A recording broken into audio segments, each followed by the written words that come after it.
d'accueillir Madame la Présidente du Haut Conseil, ainsi que Yannick Olivier qui est tout juste arrivé et qui finit son café, président de la CNCC. Je vais vous remercier déjà tous les deux d'être présents parce que je sais que vous avez une semaine très chargée. Il y a effectivement nos 2 jours d'université d'été et puis demain vous avez une journée importante sur la durabilité qui est organisée conjointement entre la CNCC et le Haut Conseil. Et puis jeudi vous avez encore une soirée très importante, Madame la Présidente, puisque ce sont les 20 ans du H3C, soirée au cours de laquelle vous avez convié le garde des Sceaux, si je ne dis pas de bêtises. Donc effectivement, je vous remercie vivement tous les deux d'être présents. Vous avez fait en sorte d'être présent cet après-midi. Vous repartez tout de suite, mais encore un grand merci au nom de tous nos confrères et consoeurs qui sont présents aujourd'hui d'être présents. Merci beaucoup. Je vais vous demander déjà de les applaudir pour leur présence.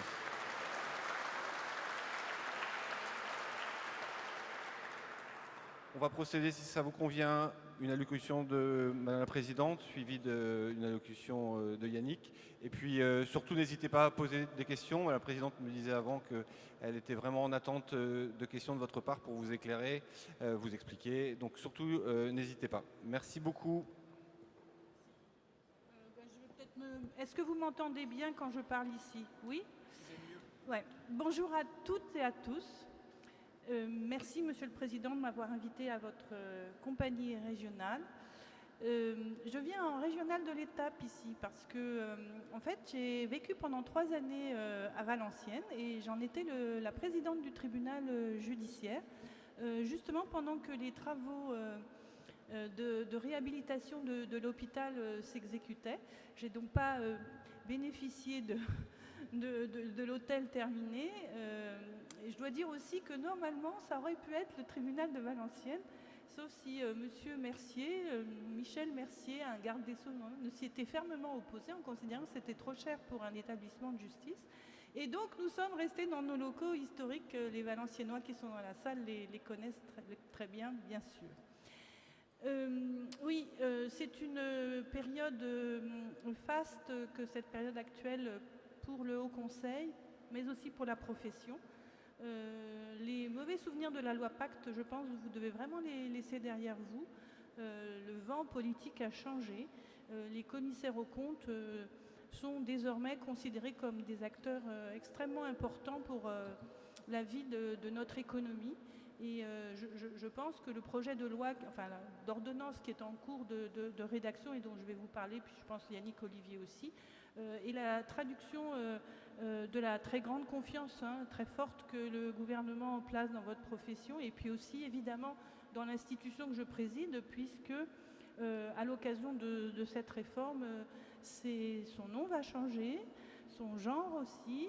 Et puis aussi, ce qui va changer, c'est ses compétences, puisque désormais, nous n'aurons plus comme seul interlocuteur et seul sujet de préoccupation la certification des comptes par les commissaires aux comptes. Nous aurons aussi la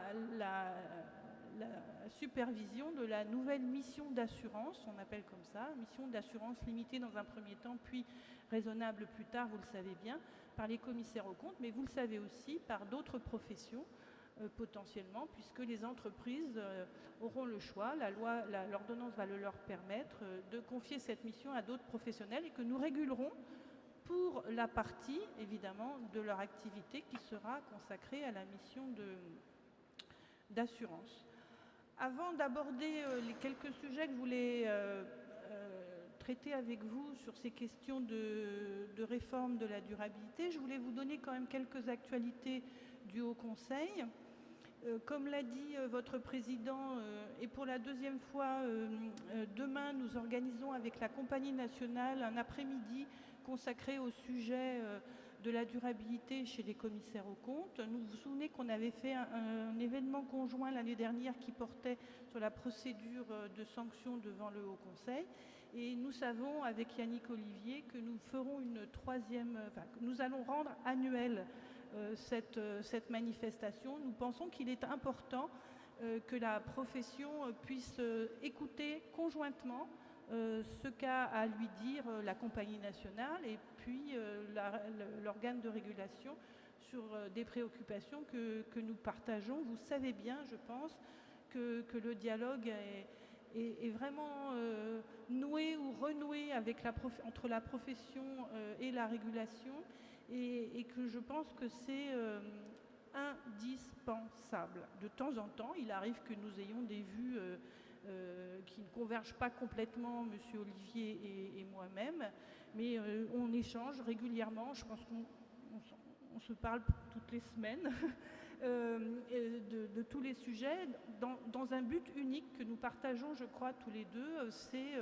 l'intérêt général dont vous avez la charge en exécutant votre mission de certification des comptes et puis après votre mission d'assurance. Donc cet événement demain après-midi, je sais déjà que de très nombreux confrères et consoeurs se sont inscrits. Merci. Ça veut dire que le sujet que nous traitons vous intéresse et qu'on le fait sous le bon format. Je vous signale aussi que d'autres professionnels ont demandé à assister à cette conférence et vous allez commencer à les côtoyer. Ce sont des adhérents de Filiance qui ont demandé l'autorisation, ayant eu entendu parler de cette manifestation, d'y assister aussi, considérant que les sujets que nous traitons les intéressent également. Le lendemain, nous fêterons les 20 ans du Haut Conseil. Vous savez qu'il a été créé par la loi de sécurité financière de août 2003. Il a donc précisément 20 ans. Et à cette occasion, nous avons, avec le collège, décidé de louer un musée parisien et de convier évidemment le garde des Sceaux, et puis plus de 250 personnes ont répondu présentes, évidemment en grande majorité des commissaires aux comptes, ça va sans dire, les membres du collège bien sûr, les anciennes présidentes, les collaborateurs, mais aussi beaucoup de magistrats de l'ordre judiciaire. Nous aurons le procureur général de la Cour de cassation, les chefs de cour d'appel de Paris, les chefs de cour d'appel de Versailles, et puis des délégations étrangères, puisque le PCAOB nous fait l'honneur de venir en nombre, dont sa présidente, la délégation norvégienne aussi, ainsi que nos amis belges et nos amis bulgares. De sorte que notre discours au garde des Sceaux à moi-même sera traduit simultanément par des interprètes en langue anglaise pour pouvoir être entendu et compris de nos interlocuteurs étrangers. Pourquoi ? Parce que la France, je pense que vous le savez, est très en avance sur ces questions de normalisation dans la durabilité et sera le premier État européen à opérer la transposition de la directive CSRD, puisqu'elle devra être terminée au plus tard le 9 décembre prochain, bien en avance sur le calendrier européen. Donc, les autres actualités du Haut Conseil, vous dire quelques mots peut-être d'un document qui vient d'être publié par le Haut Conseil et que vous verrez chaque année désormais, qui s'appelle la synthèse des contrôles, qui est donc différent du rapport annuel et qui permet de faire un panorama complet d'une année de contrôle, aussi bien par les collaborateurs du Haut Conseil, les équipes de Elena Revuelto et d'Hélène Lucas, mais aussi, évidemment, bien sûr, et pour de très nombreuses pages, les constats effectués par les contrôleurs délégués qui ont œuvré dans les compagnies régionales sous la houlette de la compagnie nationale. Et vous y verrez de très nombreux cas pratiques, exposés de questions d'audit, avec à chaque fois la norme d'exercice professionnel qui est concernée par la question d'audit, la description succincte de l'entreprise concernée et puis aussi du cabinet d'audit qui a procédé. L'idée, c'est de ne pas pouvoir identifier la situation, mais de comprendre le contexte et puis la manière dont le commissaire aux comptes a travaillé et ce qu'en ont pensé les contrôleurs, que ce soit des exemples de bonnes pratiques à diffuser, de questions d'audit complexes, ou au contraire d'exemples à oublier parce que les travaux ont été insuffisants ou inappropriés. Cette année, nous avons choisi de faire un focus sur deux sujets principalement. D'abord, l'organisation interne du contrôle qualité dans les cabinets. Nous savons que c'est une préoccupation chez vous et qu'elle est réglée de façon très différente selon la taille des cabinets. Ce que nous comprenons, que nous acceptons et que du coup nous décrivons. Et vous verrez donc dans ce document des présentations très différentes d'organisation interne de la qualité, en vous expliquant à chaque fois les choix qu'a fait le cabinet compte tenu de sa taille, de son dimensionnement et du type de mandat qu'il a. Ça va donc d'un cabinet réduit à sa plus simple expression, dont nous estimons que son contrôle qualité peut être réduit à sa plus simple expression sous réserve de respecter les règles de déontologie évidemment. Et puis, ça va jusqu'au plus grand cabinet dont nous sommes bien placés pour le savoir. Les règles internes de fonctionnement sont très variables, quoi que vous puissiez en penser, d'un grand cabinet à l'autre. Et nous en avons une lecture maintenant très précise au Conseil et c'est décrit dans ce document. L'autre focus que nous avons fait, c'était d'ailleurs à la demande des certains membres du collège, c'est le commissaire aux comptes et les délais de paiement dans les entreprises. C'est une préoccupation gouvernementale que le non-respect par les entreprises des délais de paiement. Et donc nous avons, au fil des contrôles de l'année 2022, regardé comment les commissaires aux comptes se sont comportés avec leurs clients dans deux hypothèses, soit parce qu'ils savent que leur client a fait l'objet d'une condamnation pour ses manquements aux règles de délai de paiement par Bercy, et aussi comment il a pu détecter ou pas et comment il a agi dans ces cas-là lorsqu'il a constaté des manquements au délai de paiement. L'idée, c'est que ce document soit utile et que finalement, il n'y ait pas que les commissaires aux comptes qui bénéficient d'un contrôle qualité qui en tirent des enseignements, mais aussi tous les membres de la profession.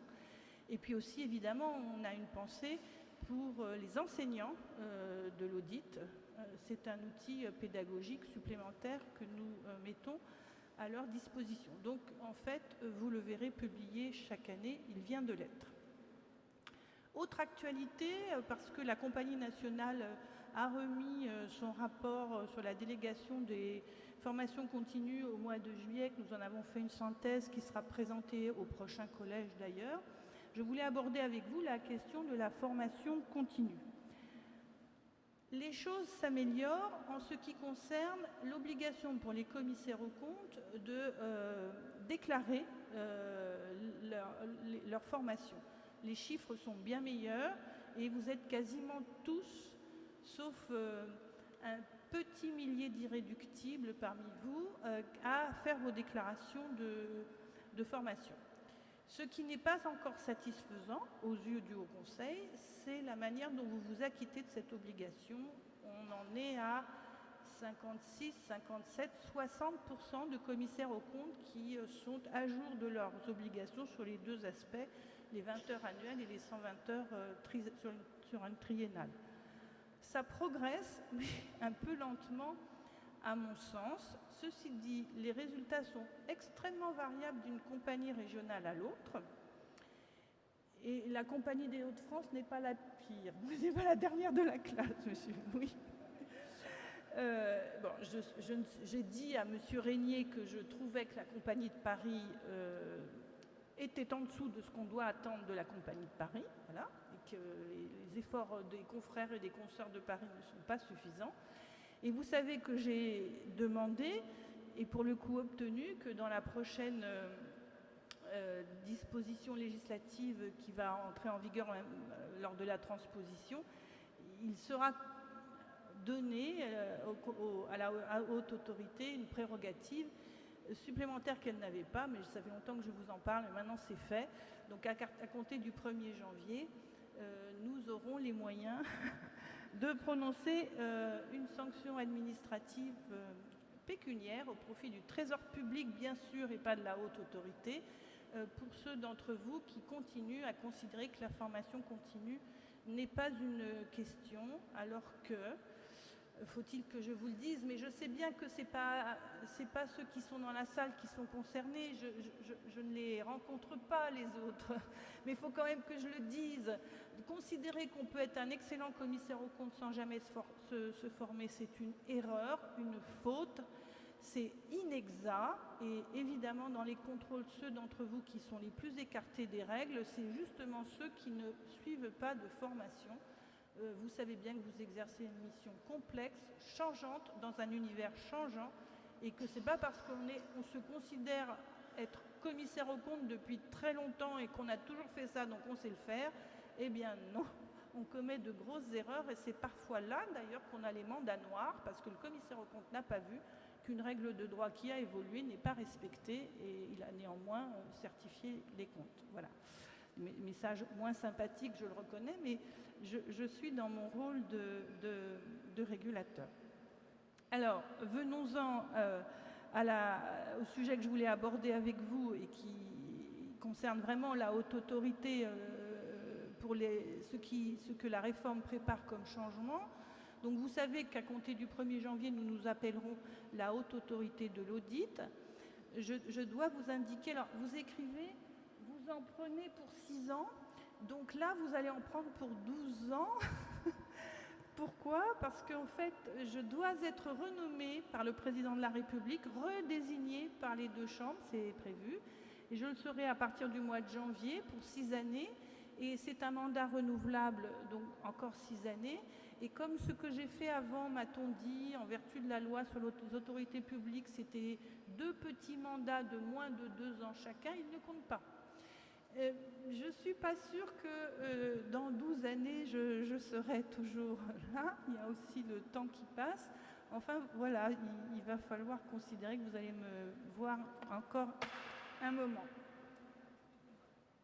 Après, donc, la haute autorité va voir aussi son collège changer avec de nouvelles personnalités qui vont faire leur entrée et qui disposent de compétences que le collège n'a pas pour l'instant et qui sont évidemment des compétences en matière de RSE. La très grande réforme aussi que va connaître le collège, c'est une demande de la profession, c'est de créer une commission des sanctions à la place de la formation restreinte, avec cette particularité que la commission des sanctions, cette fois-ci, ne siégera plus du tout au collège, même pour ce qui concerne les décisions politique que prend le collège sur sa politique en matière de coopération internationale et même sur l'adoption des normes. Tout cela, la nouvelle composition qui sera toujours de 5 membres de la commission des sanctions n'y participera plus. Nous allons aussi peut-être évidemment aborder la question du financement de l'institution. En fait, elle dispose actuellement d'un budget d'environ 16 millions d'euros, dont vous savez qu'il est exclusivement constitué de vos cotisations. Merci.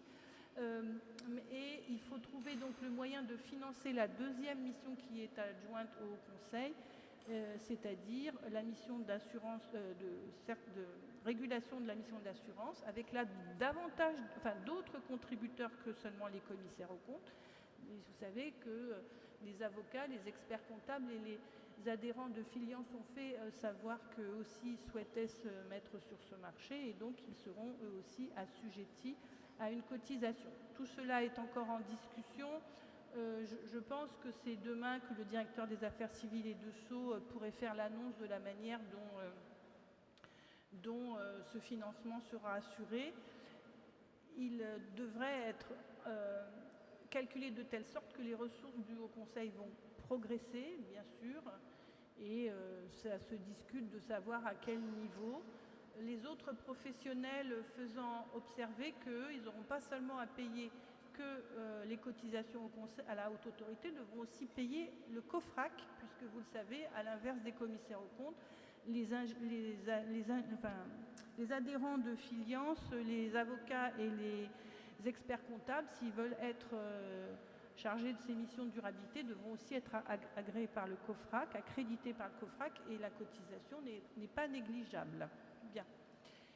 Alors, que vous dire sur la manière dont le Haut Conseil voit cette nouvelle mission? D'abord, à la demande des ministères, et à la fois le Trésor et la Direction des Affaires civiles et du Sceau, le Haut Conseil s'est attaché à rédiger ce qu'il a appelé un avis technique pour permettre aux professionnels, quels qu'ils soient, que ce soit les avocats, les commissaires aux comptes, les experts comptables et les ingénieurs de chez Filiance, dès le mois de janvier 2024, ou même un peu après, au fur et à mesure des désignations par les assemblées générales des entreprises, ils devront quand même, il faudrait leur donner quelques points de repère pour s'assurer que la mission est exécutée de la même façon et sécurisée. C'était le souci des deux ministères et c'est le travail que le Haut Conseil a effectué pour publier son avis, vous le savez, au mois de juillet. J'ai présidé le groupe de travail qui a procédé à cette publication, à ce travail.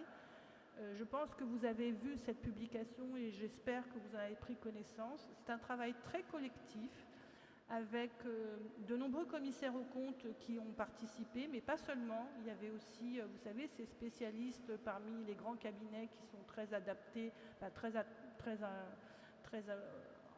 au fait de travaux sur la DPEF et qui ne sont pas forcément commissaires aux comptes.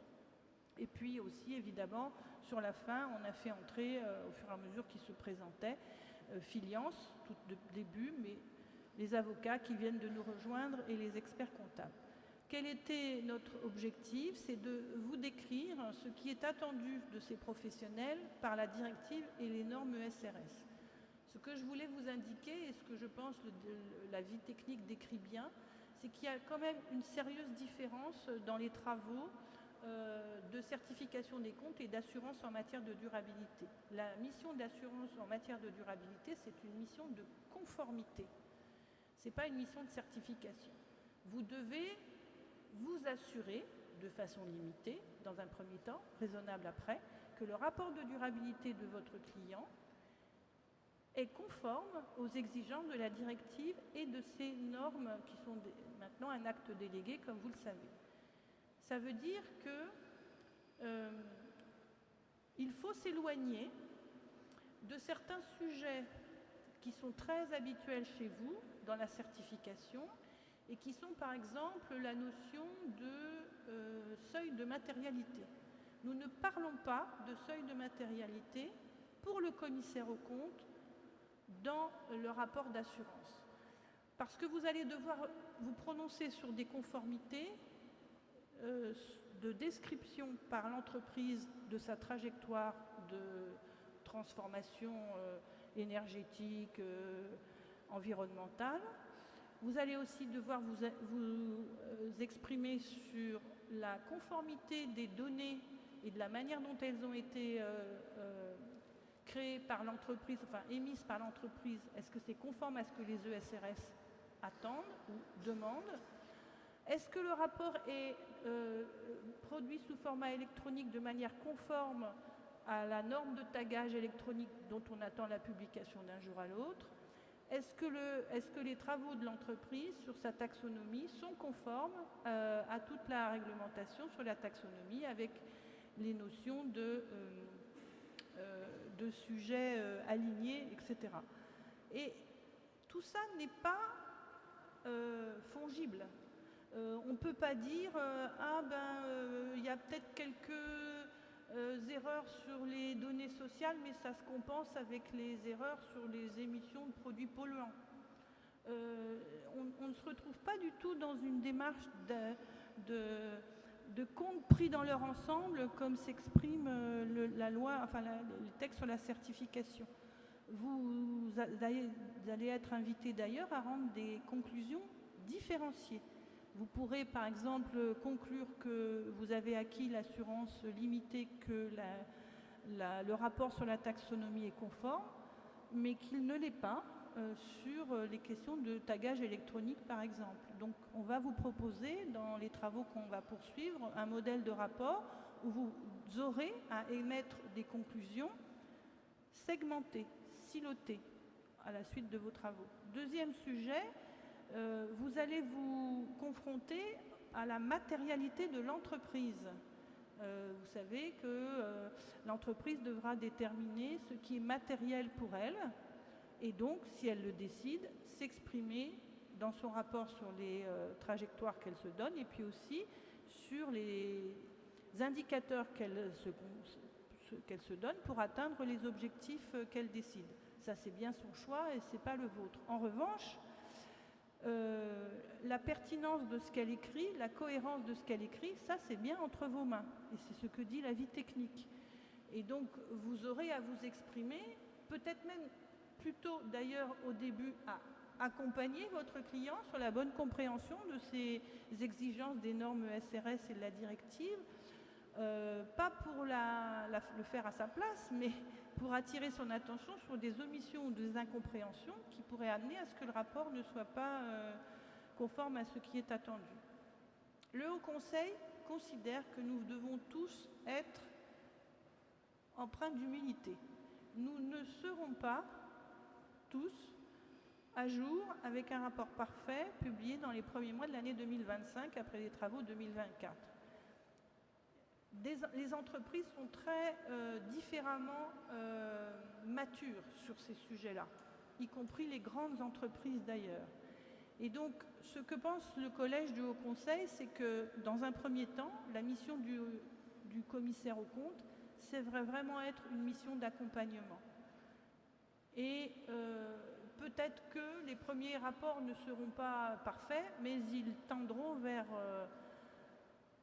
une meilleure qualité les années suivantes. C'est pour ça que dans les conclusions qu'on vous propose d'émettre, on vous laissera le champ pour vous exprimer, on vous invitera d'ailleurs à le faire, et en dehors des réserves que vous pourrez avoir l'envie d'émettre, on vous proposera aussi des observations. L'idée, c'est de dire, je ne vais pas mettre une réserve, mais je vais observer, faire une observation pour le lecteur et attirer son attention sur tel point ou sur tel point, en indiquant que la donnée a été difficile à extraire ou à émettre, ou elle l'a été d'une certaine façon, et que l'entreprise a décidé de s'y prendre mieux l'année prochaine, ou elle a évité à s'y prendre mieux l'année prochaine. Enfin, un sujet que je voulais aborder avec vous sur cette très grande nouveauté des travaux d'assurance, c'est que vous allez vous exprimer sur un document qui a une vision sur plusieurs années. Ce sont des trajectoires qui sont décrites par l'entreprise, qui est assez différent finalement des états financiers, dont l'essentiel est de donner une image à un instant T de la valeur de l'entreprise. Là, c'est une entreprise qui décrit comment elle voit son avenir, quelle perspective elle se donne. Et donc, ce qui vous est demandé là, c'est justement la cohérence de ce qu'elle fait, sa pertinence, même si une marge d'incertitude est bien sûr inhérente à la difficulté du travail. Vous avez vu aussi que dans l'avis technique, on s'exprime sur l'hypothèse dans laquelle ce ne sont pas les mêmes professionnels qui certifient les comptes que ceux qui donnent une mission d'assurance, parce que vous savez aussi qu'il faut appeler ce qu'on appelle il faut regarder ce qu'on appelle l'interconnectivité entre les données qui figurent et les trajectoires qui sont décrites dans le rapport de durabilité et les états financiers. Donc, comme l'entreprise a le droit de ne pas choisir les mêmes professionnels, nous avons prévu, et la loi aussi, une levée du secret professionnel entre eux et des travaux d'échange tout au long de leur mission, d'un côté de certification, de l'autre côté de l'assurance. Un dernier sujet, et après je me tais, et j'attends vos questions et je donne la parole évidemment à votre président. Nous avons abordé la question, nous avons abordé avec la direction des affaires civiles et du SSO la question de la coassurance du rapport de durabilité. Et je suis bien placée pour savoir qu'à l'international, la France se caractérise d'abord par son co-commissariat aux comptes obligatoire. On m'en parle chaque fois que je me déplace, on m'interroge dessus, certains États s'interrogent pour savoir si ce serait pertinent ou pas, enfin voilà. Mais vous verrez que ce n'est pas le choix qu'a fait la direction des affaires civiles et du Sceau, et donc le garde des Sceaux et donc le gouvernement, c'est de prévoir seulement que ce soit possible pour l'entreprise de choisir d'avoir deux cabinets différents pour faire sa coassurance, pour faire de la coassurance. Ce sera seulement une faculté, et dans la loi, il sera prévu plutôt qu'elle sera obligatoire lorsque nous en arriverons à une assurance raisonnable. Les discussions ont tourné autour de qu'est-ce qui est le mieux. Et qu'est-ce qui est le mieux, c'est d'abord que le marché se constitue. Tout ça est un peu flou, incertain, les entreprises sont hésitantes, les professionnels doivent se préparer rapidement. Certains d'entre vous viendront à la durabilité, d'autres pas. Et l'idée était quand même de ne pas complètement fermer le marché de la certification des comptes à ceux des commissaires aux comptes qui souhaitent être restés seulement sur la certification des comptes. Et quand on a deux commissaires aux comptes, il n'y en a qu'un seul qui ira sur le RSE, ben, l'entreprise, elle fait quoi du deuxième? Il vaut mieux ne pas lui imposer de prendre deux. Ça permet une meilleure fluidité et finalement un décalage dans le temps d'entrée sur le marché de nouveaux professionnels qui se sont peut-être pas formés la première année, mais ils feront la deuxième ou au bout de 3 ans, etc. L'idée, c'est de laisser le marché digérer cette réforme avant de venir à la coassurance obligatoire qui reste tout de même un objectif. Il me reste à vous dire ce que j'ai dit au début, évidemment, que pour votre profession, c'est une très grande réforme. D'ailleurs, le directeur des affaires civiles et du Sceau, en s'exprimant devant la compagnie régionale de Paris, a dit qu'à son sens, c'était l'une des principales réformes qui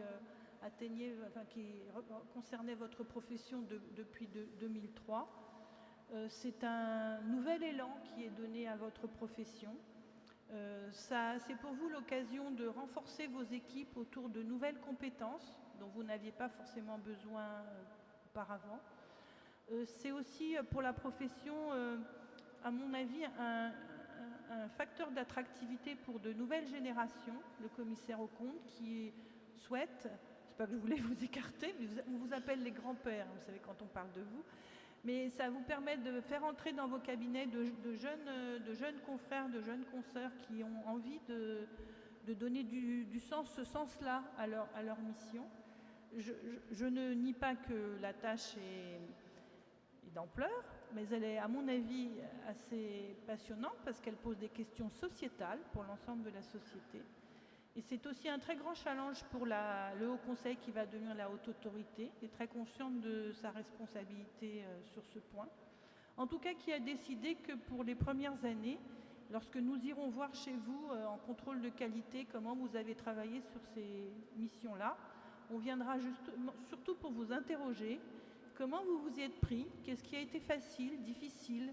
Comment est-ce que la norme ou la vie technique vous a manqué de précision ou vous a gêné? Et pour en faire le plus grand bénéfice pour les années de contrôle qui suivront. Voilà, je m'arrête, je ne veux pas être trop longue, j'espère vous avoir intéressé. Et évidemment, si vous avez des questions, j'y répondrai avec beaucoup de plaisir. Merci beaucoup.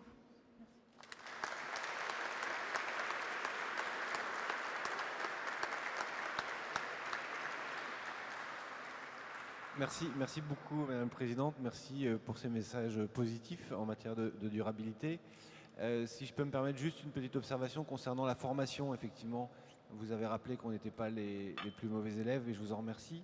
Faites attention sur vos déclarations de formation parce que parfois vous envoyez vos déclarations mais il manque un justificatif ou vous oubliez, elle est remplie et vous oubliez de l'envoyer, donc ça fausse aussi les statistiques. Donc si on veut non pas être au milieu du classement mais en tête du classement, il faut aussi que chacun y mette du sien et être vigilant. Je vais laisser la place aux questions. Peut-être qu'en attendant que vous puissiez les poser, je vais me permettre de vous en poser une en matière de contrôle, puisque, comme vous l'avez dit, la H2A sera l'autorité compétente pour les contrôles d'activité. Donc les commissaires aux comptes seront évidemment contrôlés par la H2A. Est-ce que les autres, comme les avocats, les autres professions, les PSAI, auront les mêmes attentes de votre part que les commissaires aux comptes? Est-ce qu'il y aura un traitement égalitaire entre les différentes professions? Alors oui, absolument, c'est exigé par la directive. Il ne peut pas y avoir de moindre régulation sur les autres professions que les commissaires aux comptes. Alors pour eux, ça va être très nouveau.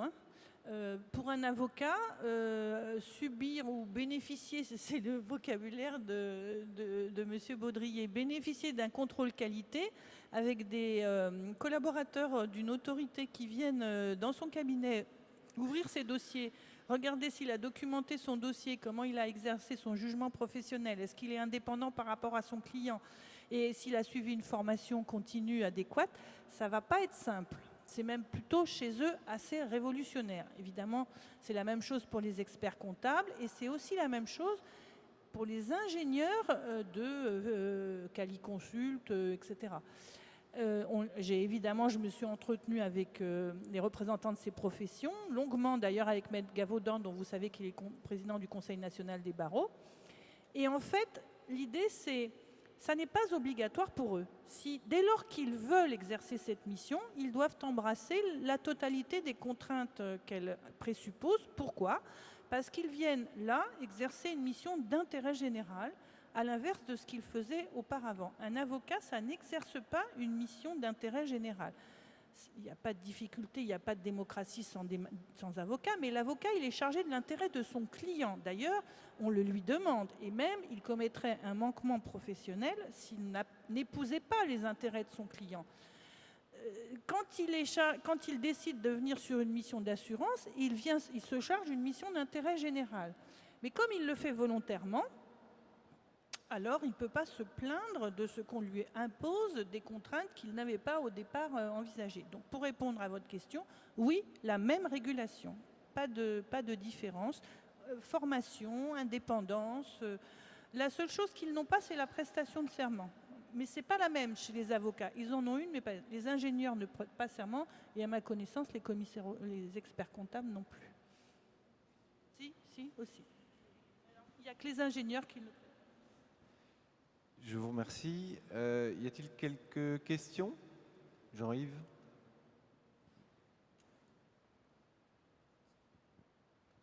Une question. Une question qui est pas une question piège et qui est peut-être pas simple à répondre, mais je pense que le. Ça va mieux là ? Ça va mieux ?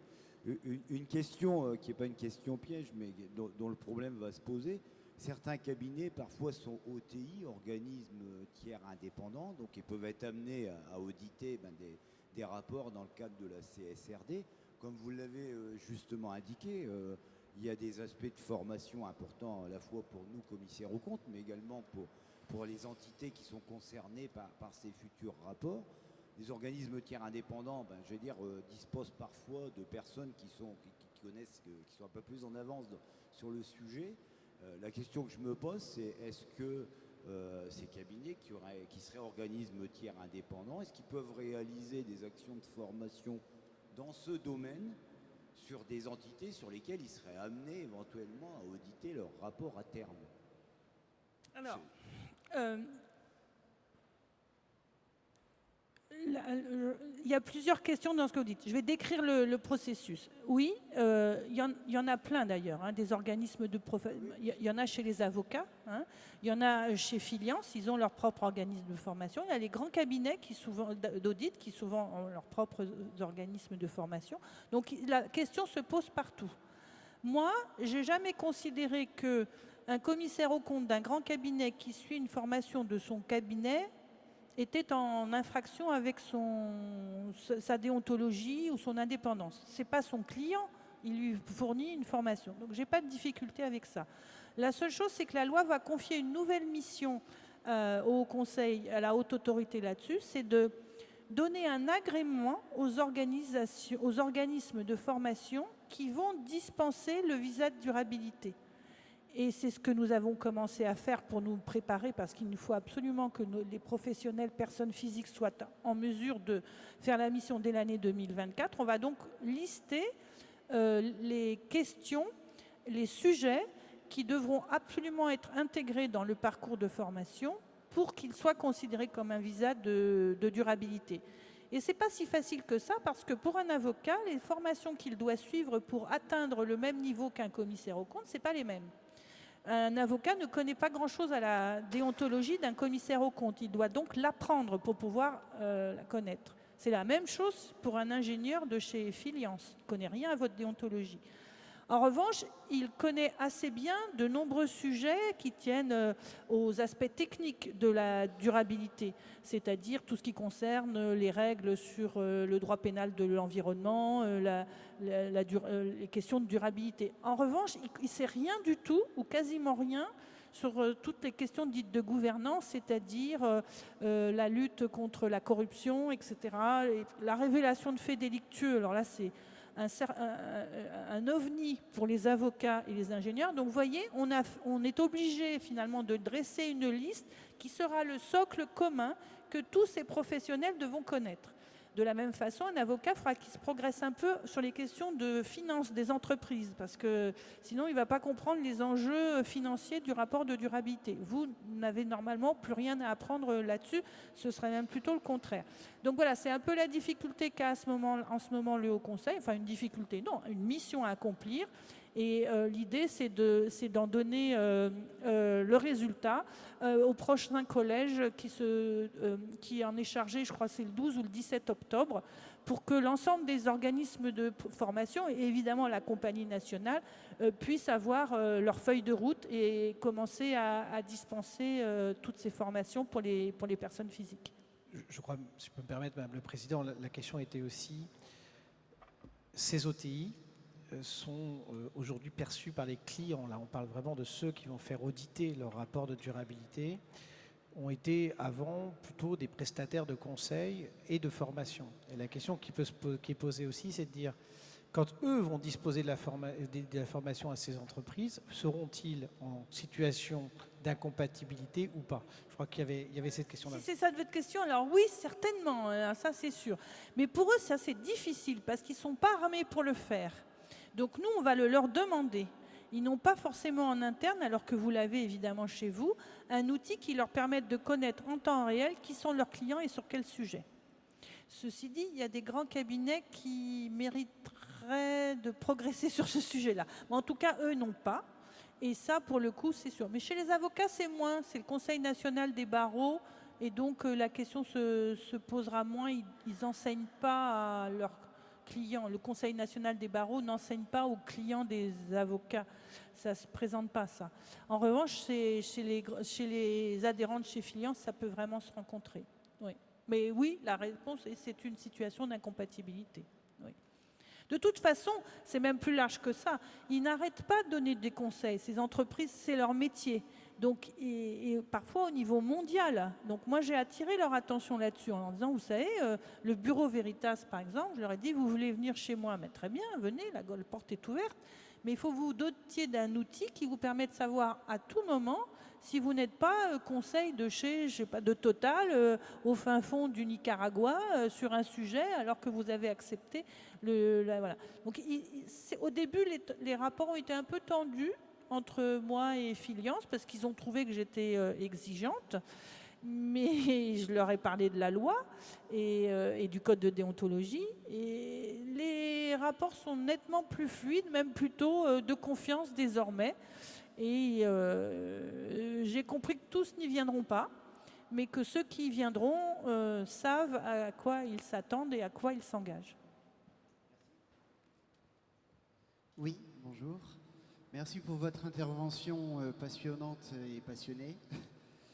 Je reviens juste sur un petit sujet que vous avez abordé, qui est la formation. Alors, vous avez relevé qu'effectivement, il y a du mieux, une exigence nécessaire à avoir. Je me permets juste de titiller sur la partie sanction qui va se mettre en place, parce que je pense à un certain nombre de confrères qui n'ont pas ou très peu de dossiers, qui se retrouvent avec une obligation de formation qui est réelle en temps et en budget, puisqu'on est sur un budget à peu près de 2 à 3 000 euros par an minimum. Alors c'est un vœu personnel, bien évidemment, qui n'engage que moi, mais peut-être avant sanction, ce que j'aimerais entendre, c'est avoir un dispositif d'accompagnement, une adaptation financière, etc.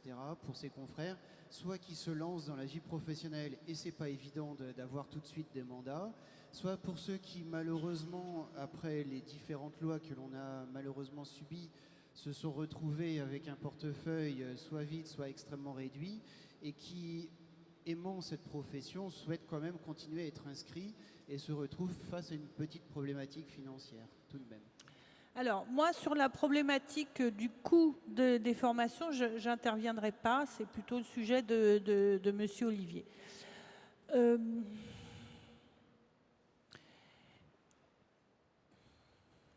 Je ne peux pas aller où vous voudriez que j'aille.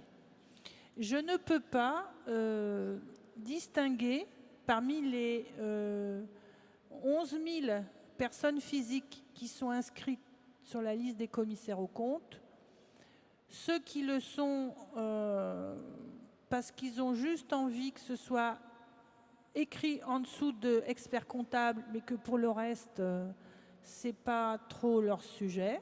Il y en a. Et je ne peux pas non plus, parce que la loi ne le fait pas, distinguer selon qu'on a un mandat, 4 mandats, 5 mandats, 18, 34, 500.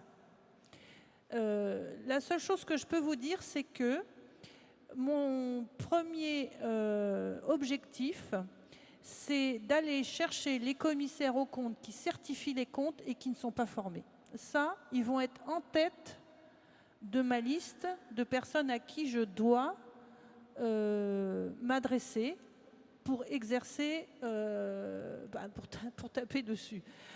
Franchement, je vous dis qu'il y a plusieurs centaines, écoutez bien, plusieurs centaines de commissaires aux comptes qui certifient les comptes et qui ne suivent pas de formation. Ils sont environ 750. Ça, moi, c'est un risque majeur pour moi. Et c'est cela que j'irai chercher. Après, le professionnel, il fait son choix. Il n'est sur la liste que parce qu'il le souhaite. Personne ne l'oblige à y rester. Il faut juste qu'il prenne conscience que le métier de commissaire aux comptes, ce n'est pas n'importe quelle profession libérale. Ça embarque un nombre important d'obligations. J'ai déjà dit plein de fois que je considère que c'est la profession la plus réglementée de France. Vous êtes bien plus réglementé qu'un médecin. Vous êtes plus réglementé qu'un avocat, vous êtes plus réglementé qu'un architecte. Bon, donc ne demandez pas au juge que je suis de ne pas appliquer la loi. Après, c'est vrai que je n'irai pas chercher les commissaires aux comptes dont vous parlez, puis je n'irai pas chercher ceux qui sont presque à la limite de leur nombre de formations. Mais votre commissaire aux comptes dont vous me parlez, qui a 2, 3, ses 2 derniers mandats et qui ne fait aucune formation, pour moi, c'est un danger. Je pense que ce n'est pas forcément un bon professionnel. Et d'ailleurs, c'est là qu'on voit les erreurs d'audit les plus graves. Pas celles qui vont engager des résultats, des catastrophes comptables majeures, puisqu'ils n'ont en général pas les grandes entreprises, ceux-là. Mais c'est par contre les travaux les plus déceptifs qui sont constatés dans leur dossier. Donc, sous réserve de ce que j'ai dit, ce n'est pas forcément eux qui sont en tête de mes... Il faut qu'ils s'interrogent, ces commissaires aux comptes-là. Il faut qu'ils s'interrogent. Après, sur le coup, vous voyez avec M. Olivier. Oui, je vais me permettre de compléter et d'intervenir. D'abord parce que, en fait, je pense que c'est une mauvaise analyse, si je peux me permettre, voire même une très mauvaise analyse. D'abord, oui, moi, je ne la souhaitais pas, cette composition administrative. Moi, je fais de la prévention, je fais de l'accompagnement de la profession, je ne suis pas là pour la sanctionner. Donc, Madame le Président le sait, j'étais opposé à cette décision. Mais, par contre, il y a certaines choses que je ne peux pas entendre. Les jeunes professionnels, c'est gratuit pour eux. On a mis en place un dispositif avec les plans jeunes. C'est le coût de la formation pour les jeunes inscrits, c'est 0 pointé. Pour les professionnels qui sont moins jeunes, tous les dispositifs qui ont été mis en place par les compagnies régionales et la compagnie nationale qui maintenant a fait que même les assises aujourd'hui c'est de la formation et rien qu'en s'inscrivant aux assises, on a non seulement les durées de formation mais en plus on a en e-learning tous les ateliers auxquels on ne peut pas assister gratuitement et donc pour 400 balles, on a 18 heures de formation à l'audit. On a calculé qu'avec tout ce que faisaient les compagnies régionales et la compagnie nationale en termes de conférences et en de formation, le coût pour un professionnel est quasiment nul. Le problème, enfin je suis désolé, mais on ne peut pas dire des choses qui sont pas vraies. Aujourd'hui, l'accès à la formation et le coût à la formation n'est pas la problématique, on l'a analysé, et en tout cas si ça devait être le cas, on a mis en place tout un ensemble de dispositifs depuis 4 ans qui fait qu'aujourd'hui, c'est extrêmement facile de se former à un coût extrêmement réduit. Troisième élément qui est extrêmement important aussi à dire, c'est que on se trompe parfois sur le profil du professionnel dont on est en train de parler. Madame le Président l'a très bien dit. C'est insupportable, et j'ai été président de compagnie régionale, de recevoir dans mon bureau pour la 3e fois consécutive dans un contrôle qualité un professionnel. C'est parce que c'est toujours les mêmes. Ceux qui ne se forment pas, c'est aussi ceux qui ont des mauvais contrôles qualité. et qui n'ont pas 3-4 mandats. Il ne faut pas croire ça. Ce n'est pas le professionnel qui a 3-4 mandats qui est le moins sérieux, hein. C'est cela qu'on cherche. C'est ces quelques-uns, alors moi je ne suis pas une centaine, on les voit bien, on les connaît dans nos compagnies régionales, qui continuent à exercer, qui se mettent en risque, eux d'abord personnellement, et qui mettent aussi la profession en risque. Et ça, ce n'est pas acceptable. Et donc, à la rigueur, nous, on le travaille avec les présidents de compagnies régionales, c'est eux qu'on va essayer de convaincre, de sensibiliser, etc. Mais voilà, ceux qui pourraient être potentiellement sanctionnés, ce n'est pas le jeune professionnel qui vient de démarrer, qui a besoin d'un coup de main. Ce n'est pas le professionnel qui a 3-4 mandats. D'ailleurs, je rappelle que depuis qu'on a fait sauter l'homologation, les 120 heures de formation obligatoire triennale peuvent intégrer ces 20 heures d'audit, mais le reste, ça peut être la loi de finances, des sujets d'expertise comptable. Donc, c'est que 20 heures par an sur l'audit et qui peut être couvert avec, encore une fois, un certain nombre de formations qui sont fournies. Donc, je partage le sentiment, enfin tout ce qui a été évoqué là, tout ce que tu as dit, je le partage. Il faut accompagner les jeunes, il faut accompagner les professionnels, il faut faire que le coût soit le plus minime possible. Il ne faut pas sanctionner ceux qui sont de bonne volonté. C'est ce que j'entends dans l'intervention que tu viens de faire. Mais en fait, quand on analyse, qu'on l'a fait de façon très précise, ceux qui ne sont pas respectueux, ce ne sont pas ces profils-là. Et c'est les quelques cas qui nuisent à la qualité d'une profession. Je suis désolé de le dire, mais c'est aussi notre responsabilité de professionnels de ne pas laisser les quelques-uns qui nuisent aussi à l'image de notre profession. Et alors je compléterai juste un petit point parce que moi je suis très triste qu'on communique sur un chiffre extrêmement mauvais sur le niveau de formation de la profession parce qu'il n'est pas représentatif de ce que nous faisons. Et on a analysé pourquoi. Et en fait, on s'est rendu compte que c'était clairement une usine à gaz et qu'on a beaucoup de professionnels qui ne sont pas dans les clous juste à quelques heures près parce qu'en fait, ils se sont fait piéger par le plafond, les plafonds des conférences, plafond des animations. Donc je vous annonce, parce que on en a parlé hier avec le directeur des affaires civiles et du Sceau, nous, Compagnie nationale, après toutes les actions qu'on a menées, on a aussi demandé une réforme du système de formation pour le simplifier. Et on pense que rien qu'avec le déplafonnement, on a demandé le déplafonnement de certains contingents, et on a demandé aussi la possibilité de mieux étaler les formations dans le temps. C'est-à-dire que parfois, on a des années où on se forme plus, mais comme c'est triennal, l'année où on s'est beaucoup formé, quand elle tombe, pouf, ça fait un trou. On a demandé à créer le compte emploi formation qui permet à un professionnel qui, une année donnée, a été au-dessus des quotas, de pouvoir les reporter dans le temps. Avec ce dispositif, qui est simplement un dispositif de simplification et de mise en cohérence du calcul des heures de formation, on pense qu'on sera plutôt dans une approche où on aura 80 ou 85% des professionnels qui seront dans les clous. Parce qu'en fait, la vérité, les faits, c'est que la très très grande majorité des professionnels se forment et se forment bien. Et heureusement d'ailleurs. Donc, et ça c'est important de le dire et de le redire partout, même si effectivement on sensibilise toujours sur la formation continue. Après, il y a ceux qui ne le font pas, mais qu'il faut aller convaincre un petit peu, et on y arrivera. Et puis après, il restera le 1%, le 2%, où là, on a beau leur dire une fois, tu as dû le vivre, combien de fois, c'est toujours les mêmes qu'on reçoit tous les 2 ans quand ils ont un recontrôle, qui n'ont pas 5-6 mandats, qui en ont 15, 20, 25, 30, et qui ont décrété que eux, ça fait 30 ans qu'ils exercent et qu'ils n'ont pas besoin de faire de formation, parce que c'est bon, ils connaissent.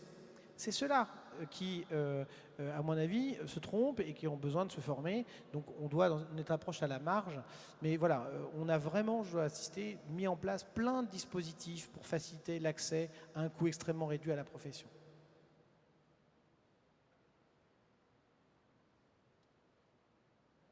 Du coup, comme j'ai la parole, je vais continuer. Parfait.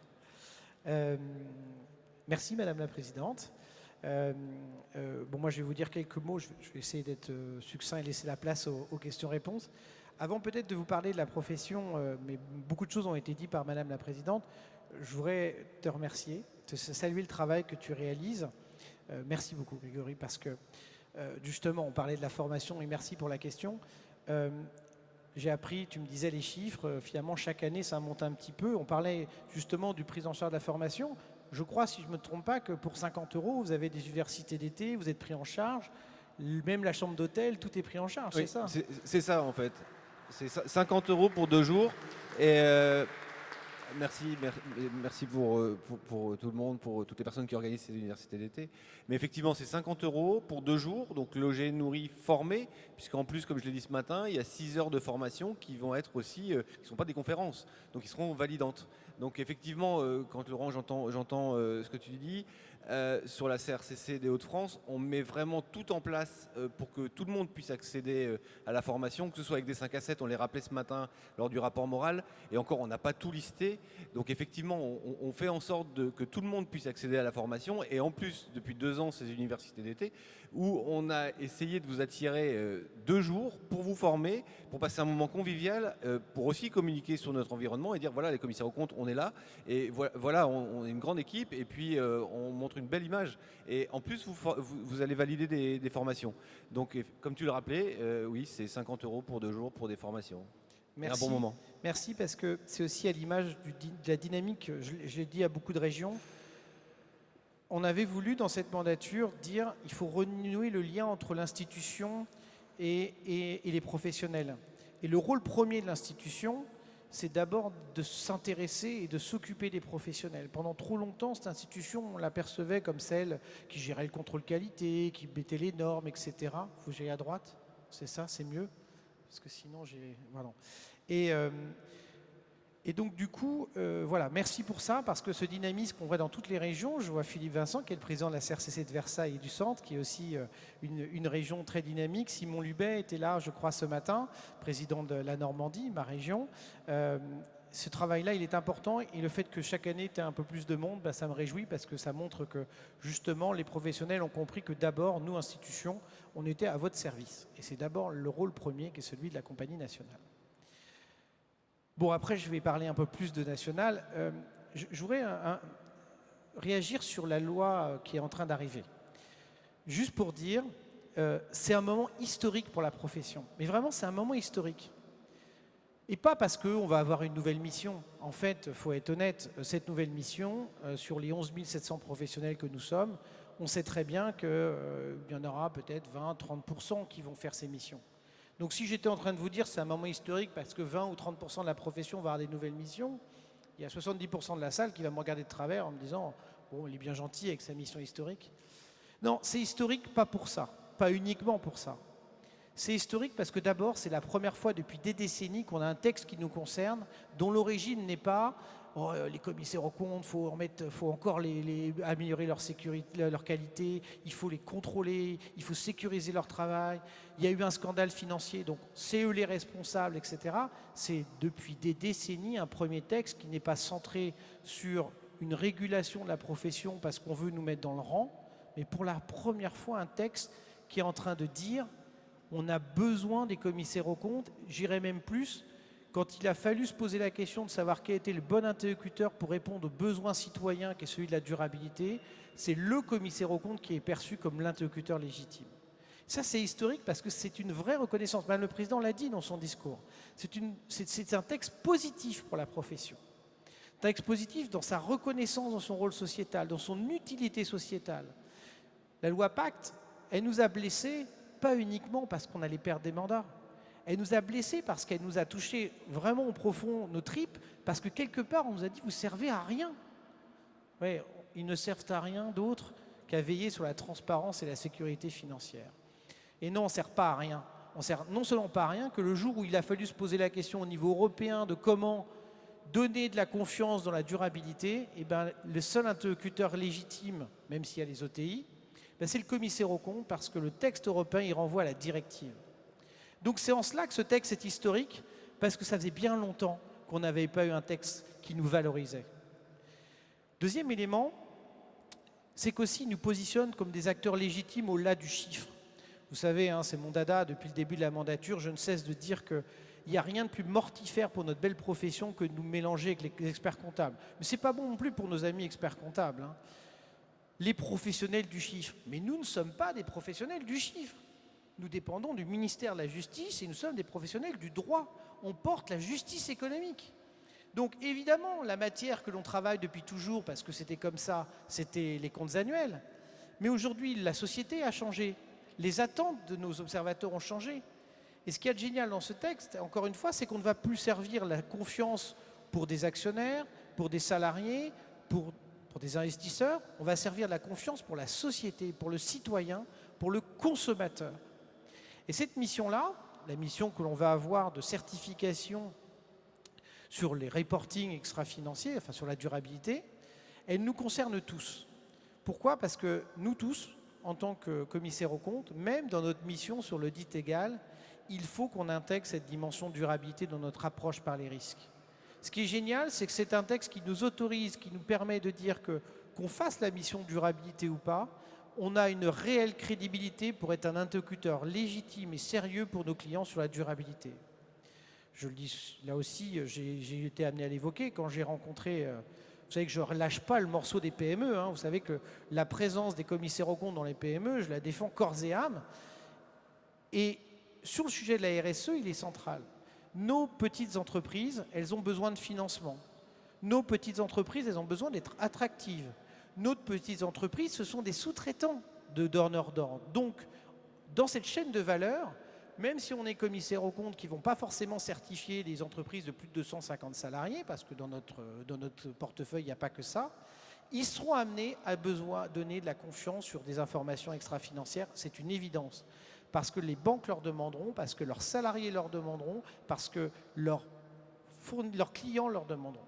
Et donc, c'est pour cela que ce texte est important, parce que finalement, sur ce sujet de la confiance autour de la durabilité, ça touche toute la chaîne de valeur, et ça ne touche pas que quelques commissaires aux comptes qui auront des missions de certification, même si je souhaite que la plupart d'entre vous, et je vais en parler, soient des auditeurs de durabilité, mais parce qu'on va tous être concernés comme des interlocuteurs qui servent l'intérêt des entreprises, quelle que soit leur taille.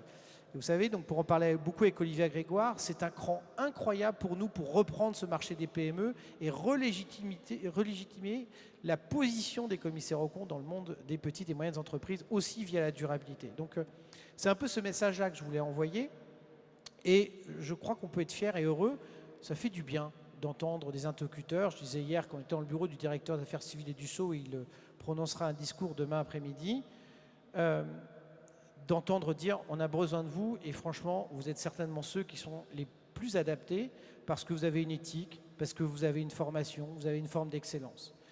Et je dois saluer, même si parfois le H3C, on en a parfois une perception via le contrôle, que dans cette démarche, Madame le Président a été extrêmement soutenante et a permis la réussite de ce texte aussi.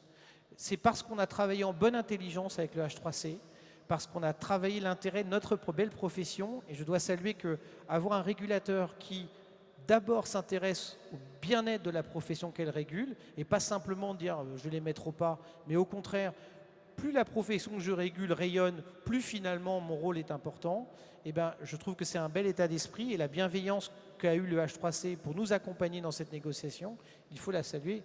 Merci Madame le Président pour ce soutien. Je pense qu'on avait besoin d'être ensemble et d'être dans le collectif sur cette démarche. Donc demain après-midi, effectivement, le directeur des affaires civiles et du Sceau va donner un certain nombre de détails. Parmi les détails qu'il va confirmer, il va nous dire, vous, commissaires aux comptes, contrairement aux OTI, ben vous n'aurez pas besoin d'être cofraqué. Vous pourrez être un commissaire aux comptes et à la durabilité, puisque maintenant on étend notre champ d'intervention, simplement en suivant un cursus de formation.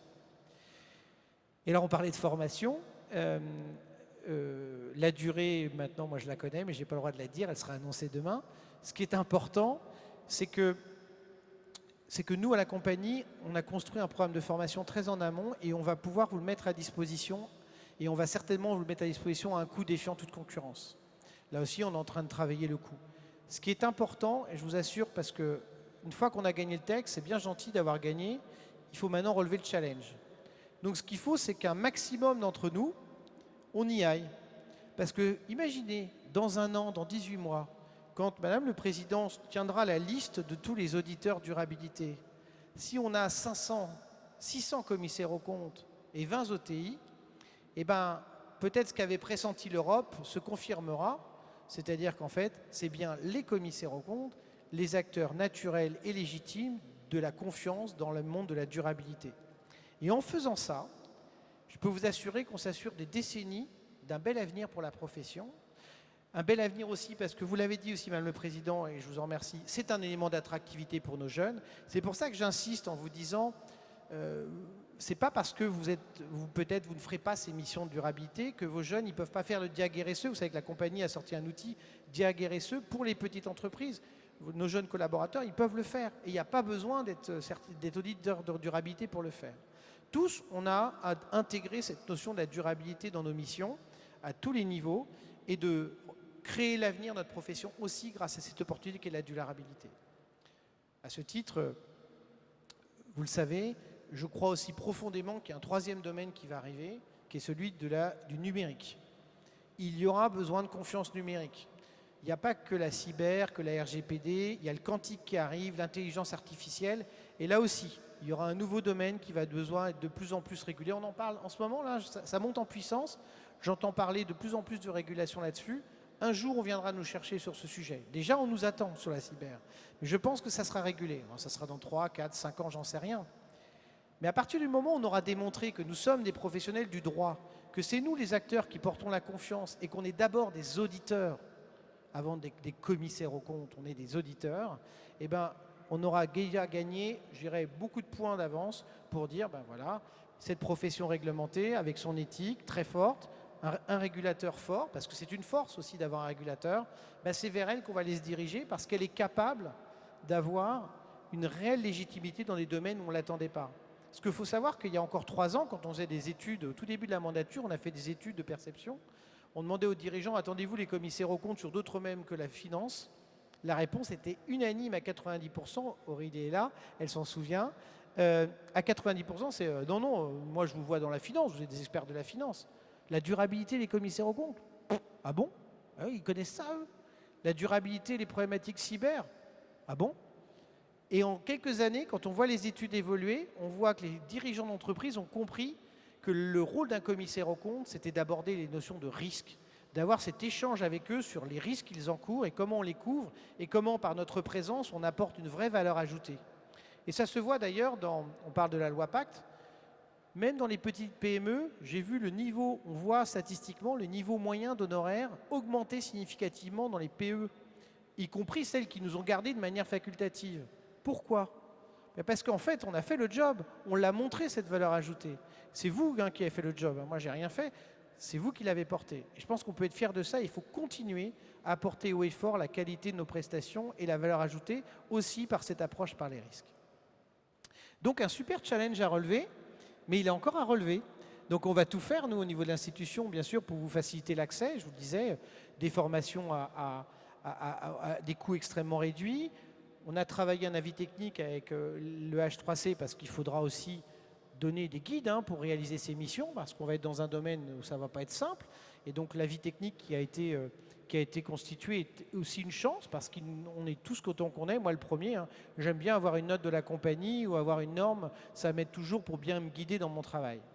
Donc on va continuer à développer un certain nombre d'outils, mais il y a un truc qui nous manque quand même en ce moment, majeur. Des bras. Il nous manque des bras. Alors on me dit, Yannick, t'es bien sympa, ok, c'est vrai que c'est des bonnes nouvelles, la durabilité, le numérique, etc. Mais concrètement, moi, dans mon cabinet, j'ai déjà du mal à recruter. J'ai déjà du mal à avoir parfois même assez de bras pour faire toutes les missions d'audit que je devrais avoir à faire, ce qui fait que je fais surtout de l'audit légal et même dans certains cas, les missions un peu d'audit complémentaires ou les missions d'attestation, de recommandation, j'ai presque pas le temps de les développer parce que j'ai pas les bras pour. Donc l'enjeu majeur de la profession, bien sûr, c'est la durabilité, mais le second enjeu majeur, c'est l'enjeu de la ressource. C'est d'ailleurs le sujet de nos assises cette année. La ressource, c'est avoir demain les forces vives dans nos cabinets qui vont nous permettre d'abord de faire le job et en plus d'avoir la compétence pour faire le job. Donc en fait, c'est la ressource, mais c'est aussi la compétence, les savoir-faire de ceux qui vont venir intégrer nos cabinets. Et pour tout ça, il faut être attractif. C'est le sujet de nos assises, attractivité, compétences, ressources. Qu'est-ce qu'on a fait? D'abord, on s'est dit, il faut irriguer les cabinets, nos cabinets, avec des compétences qui ne sont pas forcément uniquement issues du monde comptable et financier. D'abord, pour des raisons purement mécaniques, concrètement, mathématiquement, on sait que même si les formations comptables, ces masters CCA, DSCG existent, et même s'il y a de plus en plus de personnes qui sont formées, les besoins des entreprises, le besoin des cabinets d'expertise comptable font que pour l'audit, on n'aura de toute façon pas assez dans les 5 ou 6 années à venir de jeunes qui sortiront de ces filières pour alimenter nos besoins. C'est mathématique. Donc, voilà. Par contre, on a plein de jeunes qui s'intéressent à l'audit parce que je ne suis pas d'accord avec ceux qui disent que notre métier n'est pas attractif. On a des problématiques de recrutement, mais il y en a partout des problématiques de recrutement. On n'est pas les seuls, hein. Donc il faut arrêter avec ça, il faut arrêter d'être négatif. Moi je suis un grand optimiste, notre métier il est beau, il est varié, il est passionnant. En plus il porte une mission d'intérêt général, d'utilité publique, il porte du sens et avec la durabilité il porte encore plus de sens qu'hier.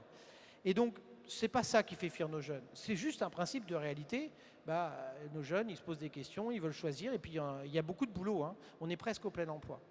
Alors, travailler l'attractivité, c'est bien sûr mettre en avant ça, c'est les campagnes de communication que nous mettons, mais surtout, encore une fois, j'y reviens, la ressource. Et donc, on a une chance incroyable, nous, par rapport au DEC. Vous savez que le diplôme d'expertise comptable, il dépend du ministère de l'enseignement supérieur. Ce qui veut dire qu'à chaque fois qu'on veut changer une virgule, ça prend à peu près 20 ans. Alors, je pense que c'est très dur pour l'ordre, mais nous, on a un diplôme qui s'appelle le CAFCAC, qui est génial, qui dit quoi ? Qui dit que pour être un commissaire aux comptes, c'est bien simple, il faut démarrer un stage et avoir un grade master. Un grade master. J'ai un grade master de développement durable, d'intelligence artificielle, de droit international, de je ne sais quel autre master. J'ai le droit de démarrer mon stage de commissaire aux comptes. Et ensuite, il faut passer un diplôme qui s'appelle le CAFCAC. Et qu'est-ce qu'avait fait la profession jusqu'à maintenant ? Elle avait dit oui, mais enfin pour démarrer le stage, on va instaurer un CPCAC, un certificat préparatoire au commissaire aux comptes. Très dur, très juridique, avec un écrit. Parce qu'attention, hein, avant d'être commissaire aux comptes, on a intérêt à montrer qu'on est bon. Autant dire, si on pouvait faire fuir les gens, je crois qu'on n'aurait pas trouvé mieux. Donc on a dit on arrête avec ça, c'est des conneries.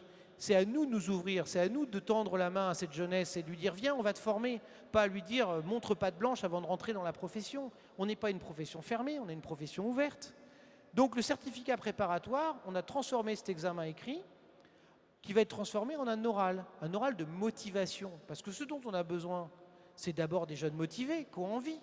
Après, on les formera. Après, on leur donnera les moyens d'être compétents. Mais d'abord, il faut de l'envie, une tête bien faite. Peu importe ce qu'il y a dedans. Après, on remplira cette tête. Mais une fois qu'on l'a fait venir dans le stage, je m'étais rendu compte aussi qu'une fois qu'on avait mis une barrière à l'entrée, on démarrait ce stage, et puis ils étaient dans la nature. Personne s'en occupait. Alors oui, ils allaient faire leur formation obligatoire, et puis qu'est-ce qui se passait ? Concrètement, entre les 150 qui s'étaient inscrits au stage et ceux qui se présentaient au CAFCAC, j'en avais perdu les 2/3.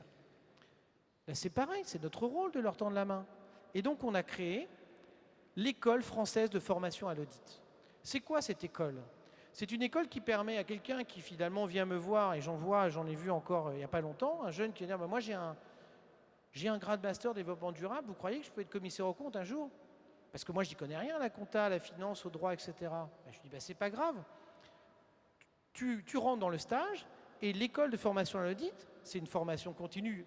Ils sont salariés dans nos cabinets, en plus on les fidélise.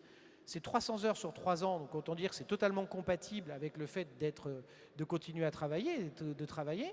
Et pendant ce temps-là, on va les former. On va leur donner les clés de ce que c'est l'audit, de ce sont les grands principes. Et on va surtout les préparer au CAFCAC. On va les préparer à passer notre diplôme. Une profession qui était, il y a 4-5 ans, avant la loi Pacte, enfermée dans une mission unique, n'a pas d'avenir. On a ouvert cette profession pour montrer qu'on n'était pas juste des gens qui faisaient de l'audit des comptes. On était des acteurs de la confiance, des créateurs de confiance. Et une profession qui n'a pas sa propre voie d'accès, une vraie voie d'accès, n'est pas une profession d'avenir. En transformant le CAFCAC, nous sommes en train de créer notre propre voie d'accès à la profession. Nous ouvrons les vannes qui permettent à tous ceux à qui on disait, moi je me souviens dans le cabinet, il y avait parfois des ingénieurs en disant t'as qu'à passer les UV du DSCG. Les UV du DSCG, pour certains ingénieurs, c'est du chinois, quoi. Ils n'ont pas besoin d'être des experts de la comptabilité pour être des bons auditeurs. Là, on va leur permettre de leur donner les clés via l'école de la formation à l'audit pour qu'ils puissent aller vers notre diplôme et exercer le métier de commissaire aux comptes, celui qui a le statut de commissaire aux comptes. En plus de ça, donc il y a la jeunesse, irriguer, réformer, mais vraiment en profondeur notre système d'accès à la profession, avoir notre propre voie d'accès. Vous allez me rétorquer, ouais, d'accord, bon, t'es sympa. Mais moi, je suis à la Ferté-Massé. Mon bureau, il est à la Ferté-Massé. Je ne sais pas si vous voyez où c'est. C'est au fin fond de la Normandie, c'est dans l'Orne. On ne peut pas faire plus au sud de la Normandie, c'est au milieu de la Mayenne, de l'Orne et de la Sarthe. Il y a plus de vaches que d'habitants. Donc pour attirer, même si un jeune qui a fait un master de développement durable et l'école de formation à l'audit, pour le faire venir dans mon cabinet, je vais peut-être en faire venir certains, mais honnêtement, est-ce que je vais vraiment en attirer beaucoup? Donc forcément, vous allez me rétorquer, oui, mais sur des sujets de durabilité ou de numérique, est-ce que je vais pouvoir forcément aller chercher ces ressources? Donc il faut aussi compléter, avoir plusieurs cordes à notre arc pour que vous puissiez, quelle que soit la taille de votre cabinet, accéder à la compétence. Et c'est pour ça qu'on a travaillé avec une plateforme, je ne sais pas si vous avez entendu parler de cet accord qu'on a mené avec la plateforme Malte. Cette plateforme Malte, c'est aussi une plateforme qui permet aussi d'aller chercher ponctuellement de la compétence sur une mission donnée. Parce que très honnêtement, si je tombe sur un client qui est spécialisé sur les enjeux de reproduction des batraciens en milieu hostile, moi, je ne sais pas faire et je ne vais pas recruter quelqu'un pour ça. Donc, ça m'intéresse d'aller chercher la personne qui connaît bien le sujet des grenouilles et qui est capable de m'accorder ce sujet et de cette compétence dans ma mission. Alors, je donne cet exemple un peu caricatural, mais il ne l'est pas complètement, parce que nos clients, ils peuvent être dans des secteurs d'activité extrêmement divers et on ne va pas, soyons honnêtes, avoir dans nos cabinets des gens qui auront des spécialités dans tous ces domaines-là. Donc, on complète aussi l'accès, si on veut que le plus grand nombre d'entre nous puisse pouvoir répondre à ces missions, puisse pouvoir continuer à travailler en RGPD, en cyber, en blockchain demain, en intelligence artificielle, en durabilité, en social, etc. Et bien d'aller pouvoir chercher grâce à cette plateforme. Là aussi, je salue Aurélie qui est une permanente de la compagnie et qui a fait un atelier ce matin, si je ne me trompe pas, c'est ça, qui a fait un travail colossal pour pouvoir passer ce partenariat. Et on va développer comme ça aussi tous les moyens, les hubs, les mises en relation, en réseau, pour qu'on puisse aussi faire que la grande majorité d'entre nous accèdent à la compétence. La compétence, c'est se former, c'est faire venir des jeunes ou des compétences dans nos cabinets, mais c'est aussi accéder à la compétence par des réseaux et des plateformes. Tout ça, c'est ce qu'on va vous présenter à l'occasion des assises. Et je voudrais juste revenir sur un point sur l'école de formation à l'audit. Évidemment, je vous l'ai dit, moi je suis un homme de territoire, on n'a pas voulu que cette école elle soit qu'à Paris. Donc, au départ, la première promo qui va avoir lieu en novembre, elle va démarrer à Paris. Et tout de suite, on a passé un partenariat avec le réseau IAE France. Donc, l'avantage de ce diplôme universitaire, ce que je ne l'ai pas dit, du coup, cette formation, en plus, elle donne à nos jeunes un diplôme. Donc, même s'ils ne vont pas jusqu'au CAFCA, qui seront contents d'avoir ce diplôme universitaire, vous allez pouvoir en disposer dans vos territoires, dans toutes les régions, dans le cadre des partenariats avec les IAE. On a demandé aux présidents de compagnie d'aller motiver un peu les IAE, parce que ça ne leur sera pas imposé, mais pour faire que ces formations aussi, elles soient à côté, en proximité, parce que sinon, on va les perdre, nos jeunes, et on en a bien besoin dans nos territoires. Donc, tout ce travail de comment je crée les conditions des ressources dans nos territoires pour nos cabinets qui vont venir irriguer nos besoins et répondre aux challenges que j'ai évoqués tout à l'heure. Sinon, on n'y arrivera pas. Donc, en quelques mots, je vous ai dit en beaucoup de mots ce que je peux résumer finalement en très peu de mots. Il faut que l'institution vous donne les clés et des conditions de réussite pour relever ce challenge-là. Et ça, c'est notre responsabilité de le faire. Et donc, on présentera toutes ces actions en synthèse de la réforme, de la réforme du diplôme, de la réforme de l'accès à la profession, des partenariats avec le réseau IAE, avec la conférence des grandes écoles. Moi, quand je vois l'image que l'audit avait il y a encore 2-3 ans dans les écoles de commerce, ça commence à changer, c'était catastrophique. Aujourd'hui, on a pris des liens privilégiés avec la conférence des grandes écoles pour faire passer des vrais messages, pour que l'audit redevienne ce qu'est l'audit, vraiment un tremplin, une valorisation, et que c'est bien le consulting, c'est bien la banque d'affaires, mais c'est quand même sympa l'audit, ça a quand même des valeurs. Voilà ce que je voulais vous dire en quelques mots, pour vous montrer un peu quelle était notre dynamique.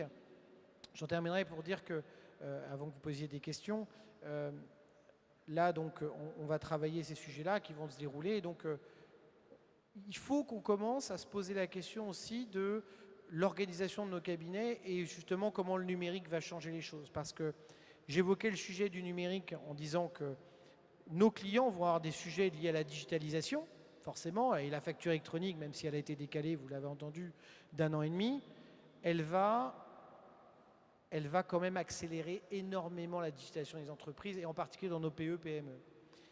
Ce sujet-là va aussi transformer notre façon de faire de l'audit. Je suis certain que notre régulateur qui est là, qui n'en pense pas moins, se dit mais demain, les commissaires aux comptes avec le big data, l'intelligence artificielle, ils vont peut-être auditer autrement. Ça va prendre du temps. Je ne suis pas en train de vous dire que l'année prochaine, dans 2 ans, on aura tous des outils d'intelligence artificielle dans notre méthodologie d'audit. Mais ça va venir. Et c'est à nous de créer, de nous prendre en main, et nous, institutions, de créer les conditions pour vous donner les outils pour que progressivement, ces outils liés à la digitalisation se mettent en place et que vous puissiez justement faire évoluer nos méthodes. Il y a aussi un enjeu d'attractivité. Ils en ont marre, nos jeunes, de pointer des annexes. Ils en ont marre de pointer des questionnaires.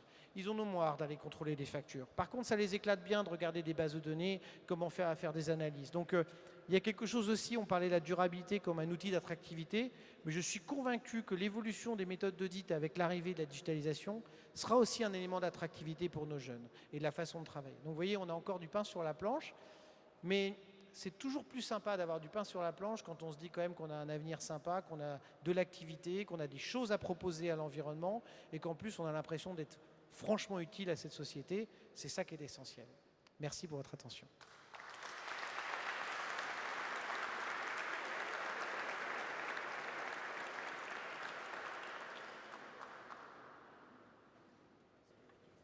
Merci beaucoup Yannick. Quelques questions pour Yannick? Tu as été trop précis, trop exhaustif. Henri, une petite question quand même. Habituellement, tu parles tout le temps. Voilà.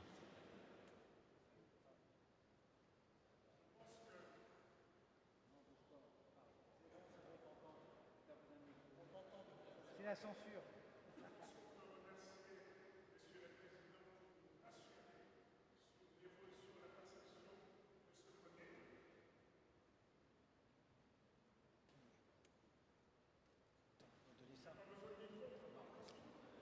Regarde, je fais même l'apport des micros. Je te fais courir. Ça ne fait pas de mal. Voilà. Oui, je disais, je pense qu'il faut remercier nos présidents pour nous rassurer sur l'évolution depuis quelques années de la perception que se font nos clients de notre profession. Je pense qu'il faut remercier Madame la Présidente sur l'évolution de ce qu'on va devenir, mais surtout de nous avoir rassurés sur l'égalité de traitement qui sera réservée aux professionnels qui dépendront demain de la haute autorité. Je pense que ces 2 points, c'est important. J'ai entendu Madame la Présidente tout à l'heure dire qu'effectivement on aura aussi à évoluer dans l'expression de la conclusion de nos travaux, parce que jusqu'à présent, dans la démarche d'opinion, c'est une, entre guillemets, exactitude d'une image à l'instant T, alors que demain, on va nous attendre sur la conformité, sur le trend. Mais je pense que dans le cursus qu'on a eu, il y a eu ce volet-là aussi, même si la mise en œuvre ou l'attente du marché n'a pas été à ce niveau-là. Donc, peut-être que dans nos formations à venir, il y aura peut-être une accélération pour mettre le doigt sur ce point-là, et je le dis humblement parce que dans la salle, il y a quelqu'un qui m'a formé. Donc voilà, je voulais attirer l'attention sur ce point précis. Merci.